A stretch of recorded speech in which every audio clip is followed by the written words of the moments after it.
You've been tricked into believing energy work is either a scam or something only monks and mystics can master. But the truth is, you were born to bend energy like a god. You didn't lose that ability. It was stripped from you, systematically, silently, replaced with textbooks, screens, and routines that taught you to ignore your own body's intelligence. The sensations you brushed off as nothing were everything. The tingle in your palms, the pull between your fingers, the heat that moved without touch. You felt it once, maybe as a child, but you were told to stop imagining things. They needed you logical, not intuitive, predictable, not powerful. Because here's the part they never wanted you to figure out. Energy isn't a mystery. It's a system, one that can be trained, tuned, and commanded, not in decades, but in days. And when you finally learn how it works, the speed at which it comes online feels almost illegal. From the moment you were born, they began rewriting your connection to power. Not the kind they glorify in movies, the flashy, explosive kind, but the real thing, inner energetic sovereignty. The subtle, unshakable current that runs through your body, beneath your thoughts, shaping every moment of your life, whether you're aware of it or not. You were born with access to it, but no one ever taught you how to use it. Why?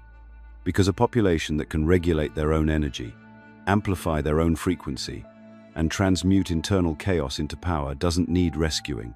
It doesn't need systems. It doesn't need them. So instead, they replaced it. They swapped subtle energy awareness for school bells and doctrine. They gave you tests to memorize and called that intelligence. They made you associate stillness with laziness and obedience with virtue. And slowly, over time, they severed the link between your consciousness and your bioenergetic field. Not because energy doesn't exist, but because it works too well, because it's too real, because it's too available. You were trained to laugh at your own potential before you ever explored it. The idea of chi, prana, or life force has been reduced to fantasy, mysticism, or martial arts choreography. If you mention it, you're woo-woo. If you pursue it, you're delusional. That wasn't accidental. It was surgical. Western science didn't fail to find energy. It chose not to look. It divided the body from the mind from the spirit, and then declared everything outside its microscope a myth. And most people believed it. But energy isn't something you believe in. It's something you feel. It's something you direct. It's something you become. The great Hermetic systems knew this. The ancient Egyptian alchemists, the Taoists, the yogis, they all mapped this power centuries ago. They didn't worship it. They used it. And what they discovered was this. Your mind is not just a thinking machine. It's a transmitter, a frequency tuner. Your breath is not just air. It's an interface with the field. Your spine isn't just structural. It's a conduit for subtle current. Energy is everywhere. But more importantly, it's programmable. And your nervous system is the operating system. But none of this is taught. Instead, you were told your body is just a meat suit. Your thoughts are just random noise. And your intuition is unreliable. You were handed a blueprint designed to keep you in your head and out of your body. But energy doesn't live in the mind. It flows beneath it. And to access it, you must remember what they trained you to forget. That your body is not a cage. It's a channel. Now here's something they really don't want you to know. Some of the deeper Hermetic principles can't be shared openly here. That's why we created Insights Academy, our free newsletter. Sign up through the link below to get exclusive drops and a free ebook copy of the Kybalion, available for a limited time. Because once you start learning to speak the language of energy, not metaphorically, but neurologically, the rules of reality begin to shift. You stop reacting. You start creating. You start sensing before thinking. You become aware of the space between events, the part most people miss because they've been trained to override it. You notice how environments feel, how emotions leave residues, how people project fields that either uplift or drain, and you learn to hold your own, not through effort, but presence. Power returns, and not because someone gave it to you, but because you remembered where it was the whole time. The lie wasn't that energy work doesn't exist. The lie was that you weren't built to do it. But the moment you feel it for yourself, that illusion collapses. And once it does, there's no going back. You'll see people differently. You'll feel reality differently. And more than anything, you'll wonder why no one ever told you the truth in the first place. Subtle energy isn't a fantasy, and it's not a metaphor. It's real, it's trainable, and it's happening inside and around you right now, whether you're aware of it or not. But most people can't feel it, not because it's weak or hidden, but because their senses have been dulled by overstimulation and disconnection. When people say, "I don't feel anything," they're not wrong, they've just lost the ability to perceive what was once natural. Imagine a radio constantly blaring static. You wouldn't notice the melody playing quietly underneath. That's what modern life has done to your energy perception. It's not gone, it's buried. Subtle energy, whether you call it chi, prana, bioelectricity, or etheric force, is the foundational layer of your experience. It's not just some new age buzzword, it's the field from which all form emerges. In Hermetic terms, it's the animating force that bridges thought and matter. It moves faster than thought, and it precedes biology. Your nervous system doesn't just react to the world, it emits a constant field, shaped by your emotional state, your beliefs, and your physical tension. When someone walks into a room and you instantly feel their vibe, that's not intuition, that's energy literacy in action. But subtle energy isn't just a mystical aura, or something only empaths can pick up on. It's electromagnetic, it's thermodynamic, it's measurable, not always with standard instruments, but with the body itself. The skin, the fascia, the gut, the palms, they're loaded with sensory nerve endings, tuned to subtle feedback. But when you've been trained to live in your head, to intellectualize everything, you lose the ability to sense. Most people only feel what's loud: pain, heat, tension. They've forgotten how to feel what's quiet. But quiet is where the power lives. You were taught to ignore the sensations that matter most. That warm buzz in your chest when you're fully present. The tingling between your hands when you concentrate. The sudden chills when truth hits your body before your brain can catch up. You were taught these were coincidences, or imagination, or nothing at all. But that's the entry point. That's where energy begins to speak. The reason it's hard to feel subtle energy isn't because it's hard, it's because it's subtle. It requires you to slow down, not speed up. It doesn't respond to tension or effort. It responds to attention and neutrality. Energy flows where awareness goes, not force. And most people have never been taught to hold awareness without demand. They seek results instead of relationship. But energy isn't a tool, it's a dialogue. When your nervous system is constantly hijacked by stress, distraction, or overstimulation, it shuts down your energetic sensitivity as a form of protection. It compresses your range. It puts you in survival mode, where only fight, flight, and freeze exist. In that state, you're not open to flow. You're locked in defense. So if you're not feeling energy right now, that doesn't mean it's not there. It means your body is still on guard. It means you haven't been shown how to switch from contraction to openness. And it's not about belief, it's about training. Subtle energy becomes real when you stop trying to force it and start learning to listen to it. That's where things start to shift. When you realize that sensing isn't something you achieve, it's something you uncover. The more you tune in, the more you realize it was always there, beneath your movements, beneath your thoughts, beneath the noise, like a signal just waiting to be noticed. And once you start to feel it, even faintly, everything changes. You begin to move differently, breathe differently, respond differently. You stop treating the body like a machine and start treating it like a vessel. You stop treating awareness like a flashlight and start seeing it as a field. And in that space, subtle energy becomes not just something you feel, but something you direct. That's the first step from passive experience into conscious creation.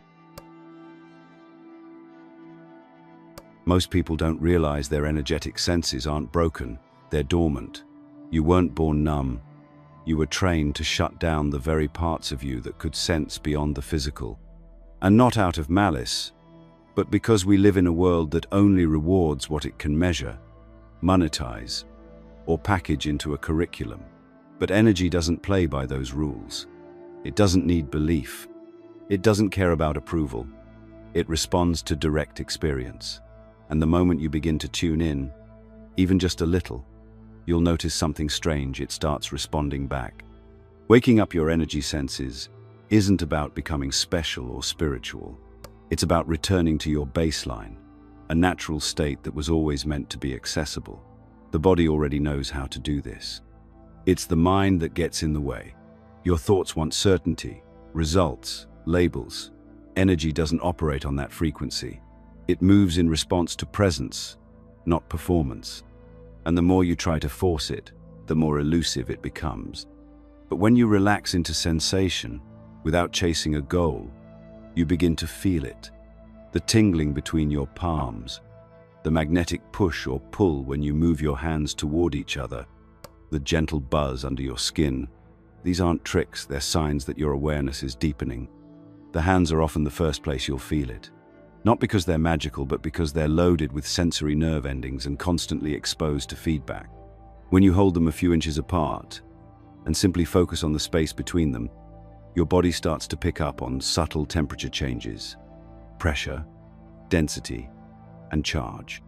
It might feel like warmth, static, magnetism, or even a liquid-like sensation. The trick isn't to label it. The trick is to observe it, stay with it, and let it build. Attention amplifies perception. Stillness magnifies signal. The breath plays a critical role. Not because it's mystical, but because it's the switchboard between your conscious mind and your autonomic system. Shallow breath keeps you in mental loops. Deep, rhythmic breath brings the body into coherence. The nervous system slows, the energy begins to move, and your senses come online. You're not just breathing air, you're breathing pattern, flow, and charge. And when your breath becomes intentional, your energy follows. Stillness is another key. Not sitting still in boredom, but being present without distraction. The less fragmented your awareness, the stronger the signal. When you allow yourself to slow down and actually inhabit your body, not just think about it, you create space for sensation to rise. Energy isn't loud by default. It becomes loud when you become quiet. But because modern life teaches you to constantly react, you rarely drop into the depth required to sense it. Waking up your energy senses means reclaiming your capacity to be still, even for just a few moments, and noticing what shows up. Movement also plays a role. Subtle energy responds to intention, and when paired with motion, it creates a loop of feedback. Slow, deliberate hand movements with focused awareness can reveal currents that feel like fluid tension, warmth, or electromagnetic waves. It's not imagination. It's you finally tuning in to the very real field that's always surrounded you. Visualization helps not because it's magic, but because the brain doesn't fully distinguish between imagined and physical input. When you visualize energy moving through your hands, your nervous system engages with that directionality. You're not pretending, you're training your body to align with your intention. And it's not just about the hands. Over time, you'll start to sense energy through your spine, your gut, your feet, your entire field. You'll begin to notice how emotions change the texture of your space, how thoughts ripple through your body, how other people's energy enters or exits your awareness. You won't need proof, you'll have perception. And that's when the shift happens, when you stop needing anyone to tell you what's real because you can feel it for yourself. This isn't about doing energy tricks or showing off. It's about remembering how to listen. Waking up your energy senses is about quieting the noise long enough to hear what's been there all along. And once you do, you'll start to trust your body again, not just as a vehicle, but as an instrument. One tuned not just to physical sensation, but to frequency, resonance, and flow. This is where the real work begins. Not in trying harder, but in perceiving deeper. because energy doesn't need to be found. It just needs to be felt. Subtle energy isn't some random phenomenon you stumble into by accident. It follows laws. Not man-made laws, but universal patterns, hermetic principles that govern how energy moves, how form arises, and how thought becomes reality. These laws weren't invented. They were observed by the ancients, encoded in texts like the Kybalion, passed down in fragments, then buried under centuries of dogma and distraction. But once you understand them, not just intellectually, but viscerally, they become tools, not theories, tools. And if you use them, you gain leverage. The kind that turns thought into vibration and vibration into force. The first and most foundational is the law of mentalism. All is mind. Everything begins in consciousness. Every energetic pattern you emit originates in your mental state. If your thoughts are scattered, your energy is scattered. If your thoughts are sharp, still, and precise, your energy becomes focused like a blade. Mentalism means you don't need to move your body to shift your field. You just need to command it internally, not wishfully, not passively, but with clarity and certainty. You become the source code. Then there's the law of vibration. Nothing rests. Everything moves.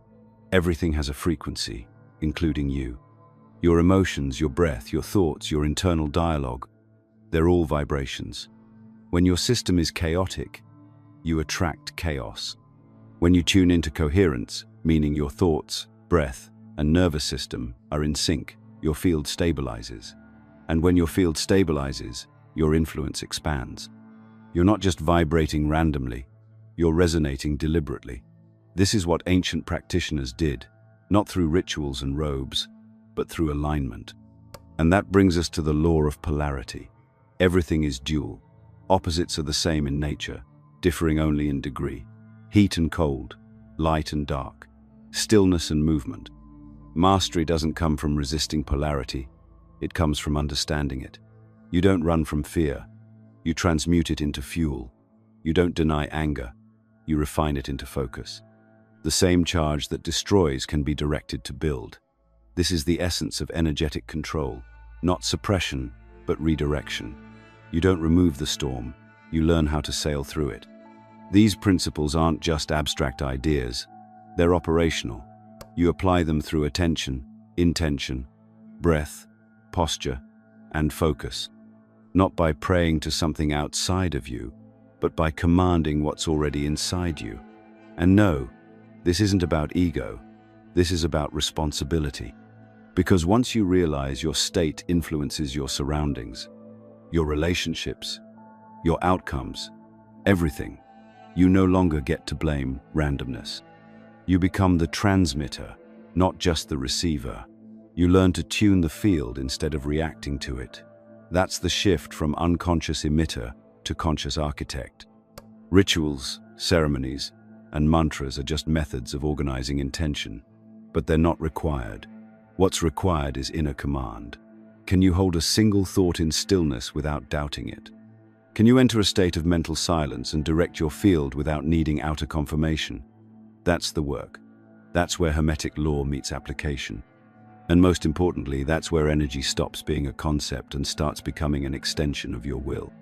When you combine these laws with the energy you're beginning to sense, something clicks. You realize energy doesn't move on emotion alone. It moves through structure that you create. Not rigid routines, but inner architecture, breath patterns, visualization, physical alignment, stillness, and conviction. You don't just send energy out, you hold it, you channel it, you shape it with precision. You use polarity to shift internal states, vibration to stabilize them, and mentalism to create the blueprint. It's not magic, it's mechanics. The magic was making you believe it was anything else. This is the threshold most never cross. They get a taste of energy, a flicker, a feeling, and they stop. But the ones who learn to direct it, to build with it, to project it, to charge space with it, they become something else entirely. Not special, not chosen, just awake. Because the real power isn't in seeing energy, it's in shaping it. And once you understand the laws that govern the field, you stop waiting for life to happen. You start composing it. The nervous system is the forgotten bridge between your mind and your energy. Most people think energy work is purely about vibes, imagination, or some mystical force floating outside the body. But the truth is far more grounded and far more powerful.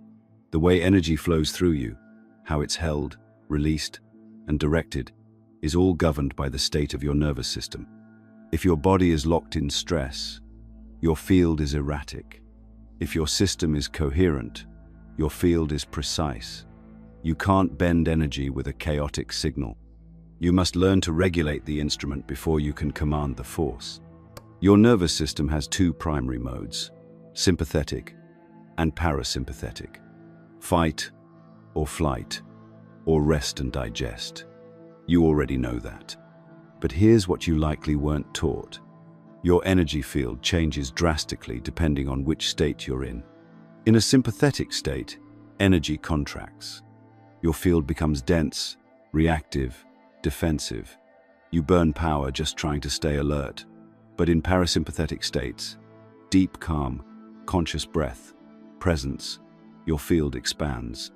You become receptive, attuned, magnetic. It's not just a mental difference. It's electric, energetic. Your entire frequency shifts with your level of nervous system regulation. Think about the last time you walked into a room and someone's energy was so calm it felt like gravity. You couldn't explain it, but you felt it. That's nervous system mastery. Not dominance, not charisma. Coherence. They weren't leaking energy. They were generating it, containing it, and projecting it. Not through force, through regulation. And that's the secret. You don't increase your energy by trying harder. You increase it by refining your signal. The vagus nerve is central to this. It's not just a biological structure, it's the tuning fork for your entire system. When activated consciously through slow breath, vocal tone, or gentle stimulation, it shifts your body into coherence.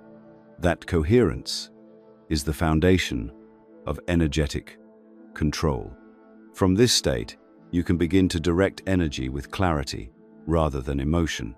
You move from reactivity to resonance. And that's when the real control begins. Not the fake kind where you try to dominate the world, but the real kind where your internal state becomes your primary influence. Energy follows the path of least resistance. If your body is tense, your breath shallow, your awareness fragmented, energy scatters.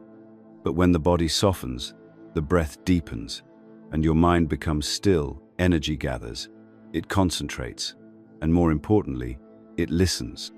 This is what the ancients practiced, without needing modern science to explain it. They just knew, through repetition and refinement, that control over breath and stillness led to control over force.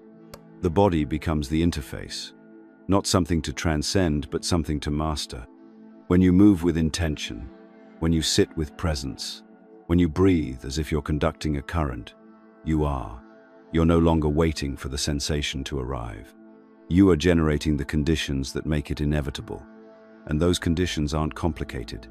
They're simply unfamiliar, because no one taught you how to regulate your system for energy flow. They taught you to grind, push, and stay busy. But energy doesn't respond to noise. It responds to signal clarity. That's why most people only get flashes of energy perception, a sudden buzz, a magnetic pull, then nothing. It's not that the energy left, it's that your system returned to noise. Flashes become flow when you learn to hold regulation. This doesn't mean you have to live like a monk. It means you train your system to shift states on command, like a switch, from scattered to focused, from triggered to grounded, from reactive to still. That's energetic sovereignty. That's the gateway to command. Mastery isn't a performance. It's a frequency. And it's broadcast through your nervous system every second of the day. People feel it before you speak. Energy workers who truly understand this don't walk around flashing light or trying to impress. They walk in silence. Because silence is full. Their energy speaks before they do. And you can develop that, too. Not through belief, through nervous system training. You're not learning how to get energy. You're learning how to become a better conduit for it. You're training your body to be the instrument, clean, clear, and capable. And once you can hold coherence under pressure, under emotion, under stimulus, that's when your energy stops reacting to the world and starts shaping it. Everything is frequency. Every thought you have, every emotion you feel, every word you speak carries a frequency signature. Your body, your organs, your heartbeat, even your electromagnetic field, they're all vibrating at measurable rates. And whether you're conscious of it or not, your frequency is constantly tuning itself to your environment. That means if you're surrounded by anxiety, chaos, or noise, your system will unconsciously begin to match it. But the inverse is also true. You can shift your entire state, internally and externally, by deliberately tuning your frequency. And when you master that, change doesn't take months. It happens in minutes. Frequency attunement isn't a metaphor. It's physics. It's resonance. When two vibrating systems come into contact, the one with the stronger, more coherent vibration often entrains the other. That's why one calm person can shift the tone of a chaotic room, or why certain sounds or music can instantly change your mood. You're not reacting to the content, you're syncing to the frequency. That's the power of resonance, and it's the missing link in most people's energy work. They're trying to raise their vibration through effort and force, without understanding how to attune their field with precision. Your body responds instantly to coherent frequency. That's why sound healing, tuning forks, solfeggio tones, and even your own voice can act as tuning devices for your energetic field. It's not about mysticism, it's about signal purity. Coherent frequencies calm the nervous system, balance the hemispheres of the brain, and open the energy channels within the body. But this isn't just about passively listening to nice sounds. It's about using frequency actively, with your breath, your movement, and your intention to anchor new states. When you chant, hum, or tone with awareness, your own voice becomes a tuning fork. Your vibration is no longer just a passive field. It becomes a conscious broadcast, and the body responds. You'll feel the resonance in your chest, your skull, your gut.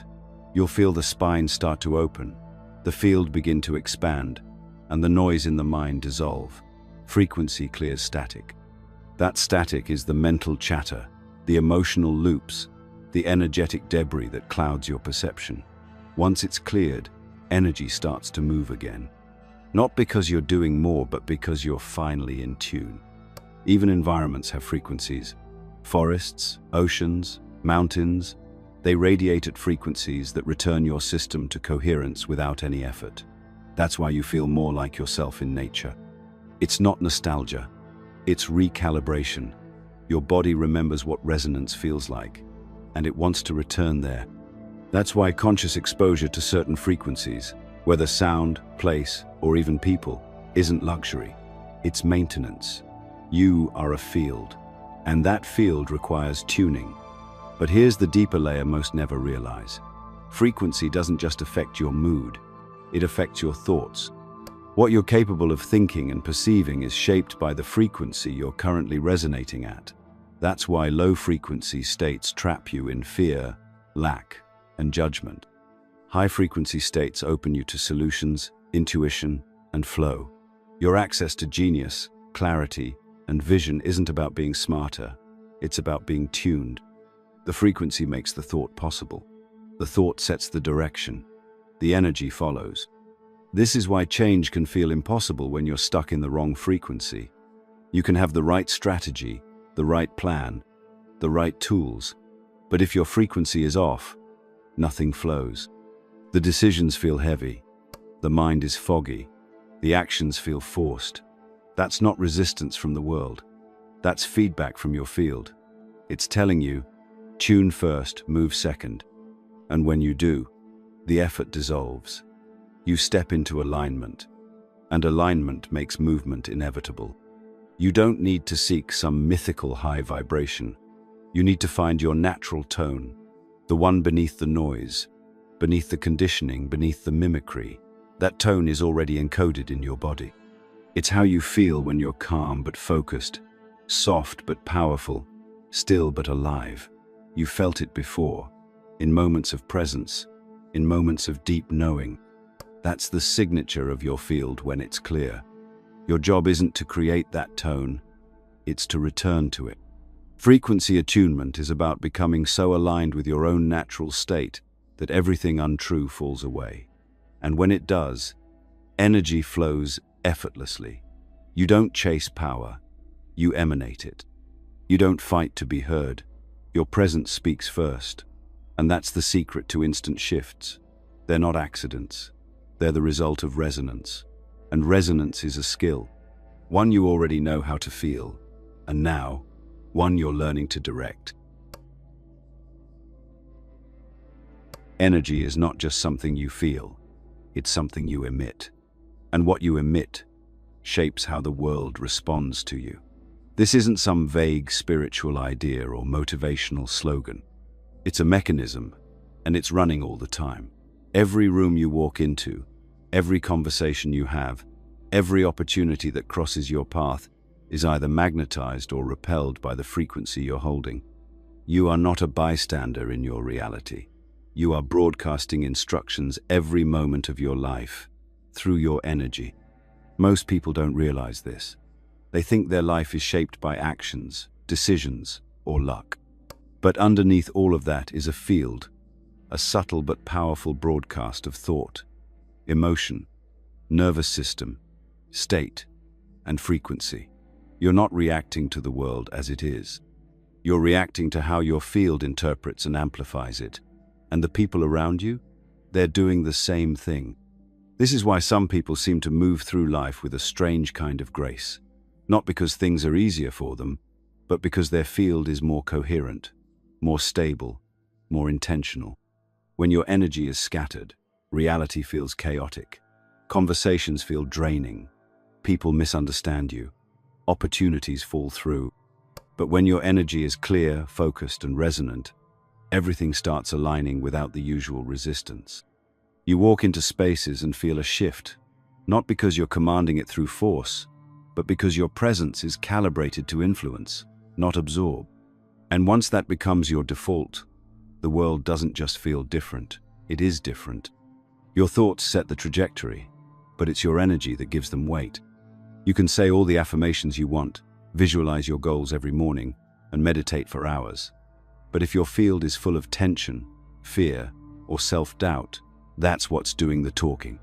Energy always speaks louder than intention, because the field doesn't lie.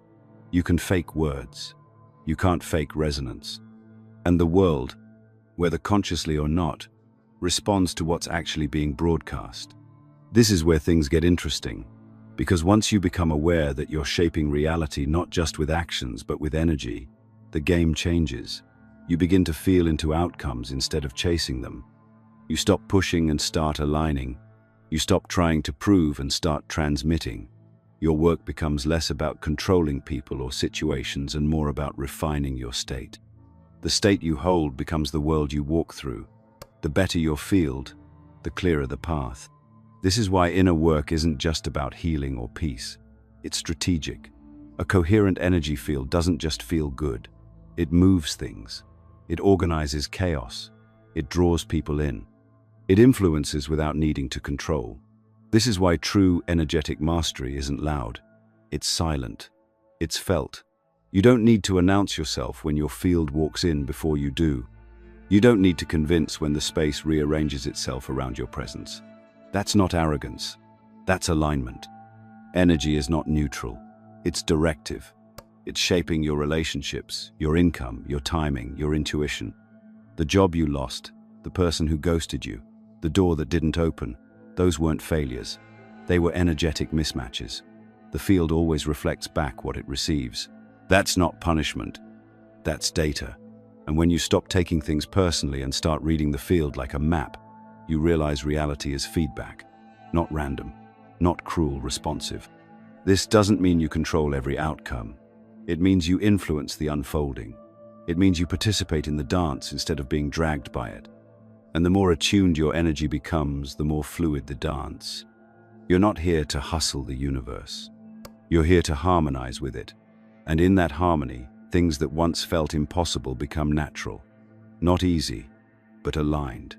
Because alignment isn't about effort, it's about clarity. And clarity is magnetic. You've always been shaping reality. The only difference now is that you're becoming conscious of it. You're starting to notice how your state creates your environment, how your internal world sets the tone for the external. That awareness alone is transformative. But when you combine that awareness with nervous system mastery, hermetic understanding, and frequency control, you don't just navigate reality, you design it. The most powerful work you'll ever do is the work no one sees. Not because it's secret, but because it's subtle. The world doesn't reward inner stillness. It doesn't applaud energetic clarity. It rarely celebrates those who regulate their state, refine their signal, and project integrity without ever raising their voice. But this is where real mastery lives, not in spectacle, but in precision, in consistency, in invisible discipline. Energy mastery isn't a performance, it's a lifestyle, one that doesn't need permission, validation, or an audience. And that's why most people never pursue it.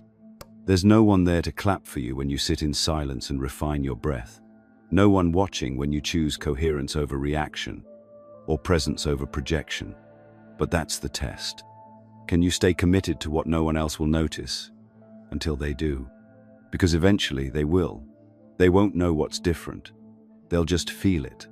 They'll sense something in your presence they can't explain. A calm, a pull, a groundedness that doesn't waver. They'll see how life bends toward you, how chaos seems to move around you instead of through you, how people lean in when you speak, not because of volume, but because of vibration. And they'll ask what your secret is. But by then, you'll know it's not a secret. It's a practice. The discipline of energy is not about rigidity. It's not about controlling every moment or meditating for hours. It's about choosing to maintain your signal even when the world is pulling you in every direction. It's about keeping your field clean in a world that thrives on noise, fear, and distraction. It's about showing up to your practices, even when you don't feel like it. Not to be good, but to be available to power. You don't need a perfect routine. You need a consistent relationship with your field. A short daily ritual, even 10 minutes, that brings you back into your body, back into your breath, back into your coherence. Whether it's breath work, toning, stillness, or simply scanning your field, the point isn't the method. The point is the commitment. Energy responds to clarity. Clarity comes from consistency. You can't fake it. You build it. And this discipline extends beyond your personal practice. It shows up in how you move through the day, what you consume, who you let into your space, the kinds of environments you expose yourself to. Every choice is a frequency calibration. Every moment is either reinforcing your coherence or leaking it. And once you see that clearly, you stop tolerating what throws you off. You stop romanticizing chaos. You start treating your energy like it matters. Because it does. Most people won't understand this path. That's okay. They're not meant to. You're not here to convince them. You're here to become undeniable. To walk so deeply in your own frequency that the world begins to shift around you. Not because you forced it, but because you tuned it. And that kind of power, the kind that requires no explanation, is exactly what the system fears. Because it can't control what it can't see. And when you start living with discipline in the unseen, you become ungovernable in the visible. Energy mastery isn't about doing more. It's about being more present, more coherent, more unshakable. The more you refine your field, the less life feels like resistance, and the more it feels like rhythm. And rhythm isn't accidental. It's engineered from the inside out. You were never meant to earn this power. You were meant to remember it. That's the real secret. Not that energy exists, or that it can be shaped, but that it already belongs to you. Everything you've been learning, the laws, the breath, the nervous system, the frequency, none of it gives you something new. It simply reveals what was always there, just waiting for you to notice. You've been trained to look outside yourself for strength, for answers, for worth, but the body knows, the field knows. Deep down, under the noise and the conditioning, you've always known that there's more to this life than just surviving, that there's more to you than just thoughts and reactions, that there's a current beneath the chaos. And now you've felt it. Even if just for a moment, you can't unfeel it. That shift you sensed, the stillness between breaths, the charge in your hands, the pull in your spine, that wasn't imagination, that was contact. The reason you were never told the truth is because the system doesn't benefit from empowered individuals. It thrives on doubt, distraction, and dependence. It wants you overwhelmed and uncertain, chasing power in products and promises. But once you begin to generate that power from within, once you feel the field respond to your presence, the script unravels. The authority they claimed over your energy dissolves, because no one owns what lives inside you. You don't need robes, rituals, or lineage. You don't need to wait for permission or to be chosen. This isn't about being special. It's about being sovereign. And sovereignty isn't something granted. It's something reclaimed, through practice, through awareness, through the discipline of showing up, even when there's no instant feedback. This is how real transformation happens. Quietly, repeatedly, authentically. The more you align your thoughts, breath, and body, the more the field begins to move through you like it always wanted to. You become a channel, not a container. You stop holding tension and start transmitting intention. You begin to notice how space feels when you enter it, how people shift without knowing why, how timing seems to adjust itself around your clarity. That's not ego, that's resonance. That's what happens when you live in your natural tone. You don't need to convince anyone. Just walk differently. Speak less. Transmit more. Let your field introduce you. Let your presence do the work. That's how energy mastery works. Not through noise, but through coherence. Through the quiet confidence of someone who doesn't just believe, but knows. You've already crossed the threshold. This isn't the beginning of your journey. It's the return. The memory of what you always carried. You're not becoming something new. You're peeling away everything that told you you weren't already it. That's what they never wanted you to figure out. Not because it's dangerous, but because it's unstoppable. And now you know. Now you've seen. Now you've felt. The only question is what you'll do with it. If you're serious about deepening this work and stepping fully into your power, join the Free Insights Academy newsletter below. We go further there, into the things we can't share here. And for a limited time, you'll get a free copy of the Kybalion when you sign up. If this video resonated with you, let us know by commenting, "I understood it."